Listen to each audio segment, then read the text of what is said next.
guys, how you doing today? We're going to work more on the biofield chakra body part mapping, right? We're going to talk more about that today. So we're going to start with the solar plexus. Sorry I didn't get them done all on the same video, but I had things to do and I didn't have a lot of time that day. So we're going to start on the solar plexus, which is right here. It's in the, right kind of at your sternum, right? Underneath maybe. I got my boobs in the way. Okay, and your solar plexus area is going to correspond to pains, disease, illnesses in places like your liver, your pancreas, your stomach, your gallbladder, your spleen, your adrenals are there, and your solar plexus houses mommy and daddy issues. So on the left side of the body, that side, what you're going to find here is the feeling of powerlessness.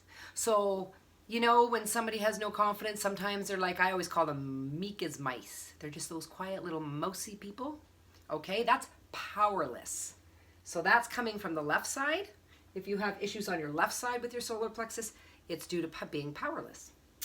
If you have static in your field on your right side, okay, that is going to be you're too angry. You're angry because you have no confidence. You know those people that get angry and think they're all that because they really know they're not? That's the right side, right? Or a masculine thing, right? Men are much more aggressive in the I'm the best, where women are more the meek and mild. That's the way it's been. So basically the solar plexus is it comes out in real life through procrastination, not getting things done, not achieving goals, having low energy. If this sounds like you, you've probably got trauma in your biofield on the right or left side from a time in your life that caused you to lose that self-esteem, that self-worth, okay? That has to be cleared, all right? And again, what are you gonna see in the physicality? You know, gallbladder attacks. I used to have those big time. I had mine out. You are going to see stomach issues as well with the solar plexus, okay? More the upper stomach versus the sacral's more the lower stomach, the two upper intestine, lower intestine, I should say. Okay, so that's what's gonna look like if you have static in your field in that solar plexus area, okay? Let's go on to the heart chakra.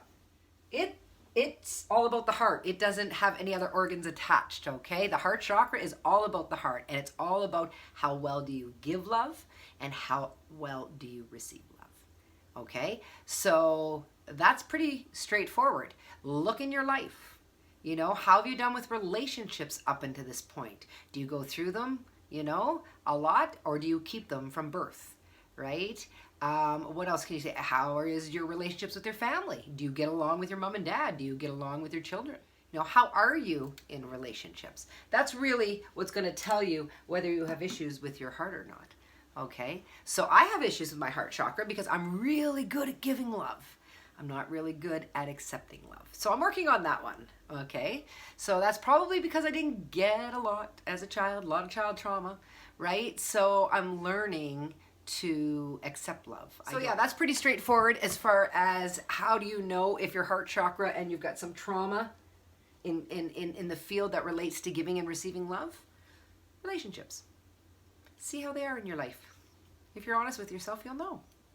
Okay? That's an easy one. Left side heart chakra, when you have static on the left side, this is grief. This is loss. This is sadness.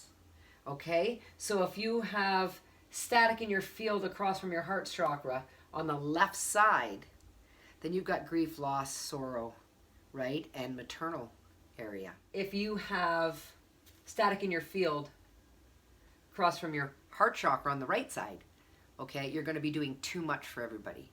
You're just going to be taking care of everybody. You know, you're going to be a doer. That's the masculine. You'll be doing too much. What does it look like when you got a healthy heart chakra? You receive and give love freely. You're happy, you're loving, right? And what does it look like when your heart chakra's unhealthy? It looks like you don't give and receive love easily or freely or unconditionally, and you have issues with relationships. Okay, so we're gonna go now to the throat chakra, color blue. I'm not sure if I told you, solar plexus was yellow, heart was green. Throat's blue. So the throat chakra, right here, it governs your thyroid, right? Your jaw, and your ears, nose, and throat area. So that's what the throat chakra governs. So if you have issues in any of those areas, then communication is an issue for you.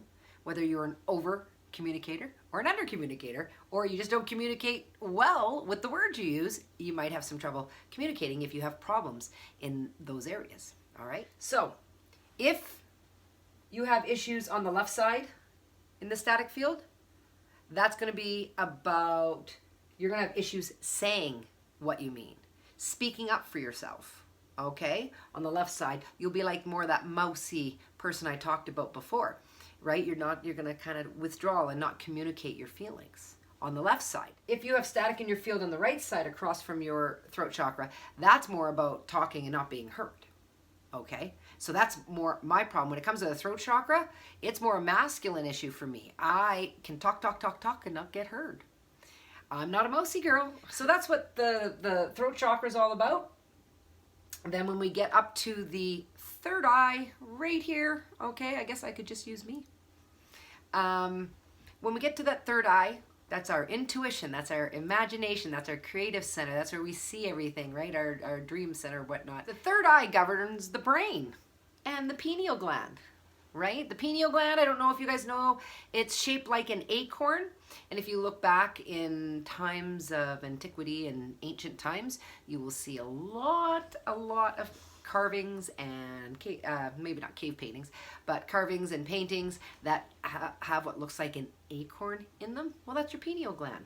And that was the ancient people's way of telling you all the power is in your pineal gland.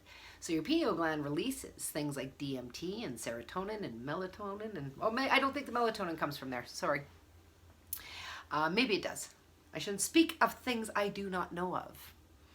Anyway, the pineal gland's a big deal. All right. So how does that show up? Where does it show up in your biofield? On the left side, it's about worrying about the future. On the right side, it's about stressing about the past. Okay, so that's the left and right of the third eye chakra. So what does it look like when your third eye is disconnected and it's not spinning well? You're disconnected. You're not able to focus. You're not able to concentrate. You're not able to connect with people. You're detached, right? You're kind of one of those in your own space, and it directs us. It's our intuition. It's our guide, right? We get our downloads from the crown, and they come right here, and we got to see them. If you feel a disconnect from people and you have a hard time focusing those types of things, then you probably have static in your field across from your third eye. All right, last chakra, the crown chakra, and it's just up here. It's where all the good stuff, I say, it's your inbox. So the crown chakra, it's about your relationship with the divine, relationship with self, and organizing the brain. Okay? So when the crown chakra isn't spinning well, and you're not connecting well to the consciousness, then you find yourself very much out of balance. And this is another reason, as you can see, as we get higher up, it's more about divine consciousness and self than it is about other. So this is why you're not going to be able just to open up your third eye and see things if you're not dealing with your issues from your lower body and your lower root and sacral and solar plexus. They're all very, very important. And if these are out of balance, you're not connecting to the field.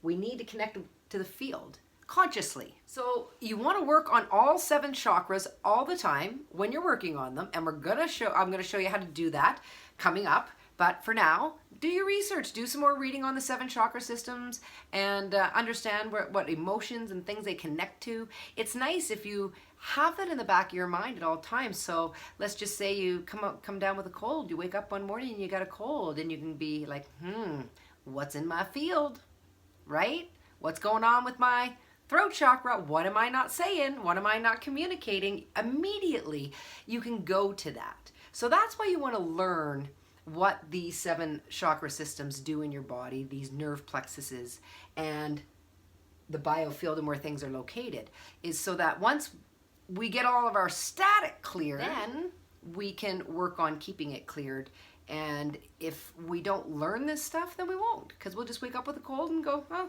I got a cold today. We'll totally forget that we got something in our field that we may have to communicate. And if you really think about it, well, if this cold is me not communicating, and you take some time to contemplate and meditate on what you're not expressing, you may just figure out what that is, and then you can express it. And then you won't get a cold again. Okay. So that's pretty much how that works. So really, the way this works is we're going to look at all our pains, and then we're going to correlate it to a chakra.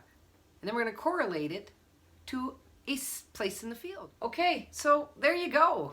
Those are our 7 chakras, ending with the divine, and how they correlate to some of our body parts. So we're going to start talking about real life issues and illnesses and finding them, and then what to do about them in the coming weeks. All right, so stay tuned. Like usual, like, subscribe, and share. And you can follow me on Facebook at Kimberly Dawn Empath, or join my Facebook group, All Things Afterlife. All right, you guys have a great day. We'll see you soon.